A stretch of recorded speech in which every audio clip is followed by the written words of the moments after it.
Good morning, it's Sunday, and my kitchen smells like roasted pumpkin and brown butter. This is the kind of fall bake that makes you want to cancel your plans, grab a fork, and hover around the pan. It's chewy and toasty with a caramel layer that snaps just enough and a salty, crunchy top that keeps everything from feeling too sweet. Let's do this. It starts with nutty brown butter, the kind that makes your kitchen smell like heaven on a Sunday morning. Then comes the pumpkin in a chewy blondie base met with a thick layer of salted caramel and golden toasted pepitas for the perfect crunch on top. Sweet, salty, buttery, and a little dangerous to leave unattended. This is pumpkin blondies with salted caramel and toasted pepitas.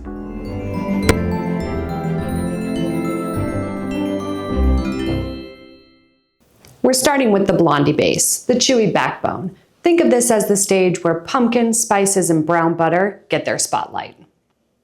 Butter hits the pan and melts down into gold, bubbling until the milk solids toast and turn nutty.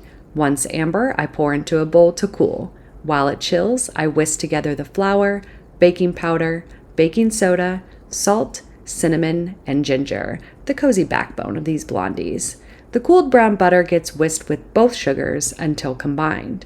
Then in goes the eggs and mixed until glossy. Up next, pumpkin puree and a splash of vanilla for warmth, mixed until evenly distributed. Fold in your dry ingredients just until smooth. Then pour the batter into a lined pan and spread it evenly to the edges. Into the oven it goes until just set around the sides, and voila, chewy, fragrant, and ready for its caramel. Now the pepitas. The crunch factor that keeps the chewy and the gooey in check. Scatter pepitas across a baking sheet and spread into an even layer. Into the oven just until they start to pop and turn golden. Simple, toasty perfection. And finally, the caramel layer, the rich middle that turns these from a good bar into a showstopper. Sugar, corn syrup, and water go into the saucepan and get a quick stir before heading to the stove. It starts out clear. Then it bubbles and deepens into that perfect amber color. Rich, glossy, and just a little dramatic. Off heat, whisk in the warm cream, then add condensed milk for that thick, fudgy texture. Back on the stove it goes until it hits that sweet, bubbly spot. Off heat, mix in that butter until completely incorporated.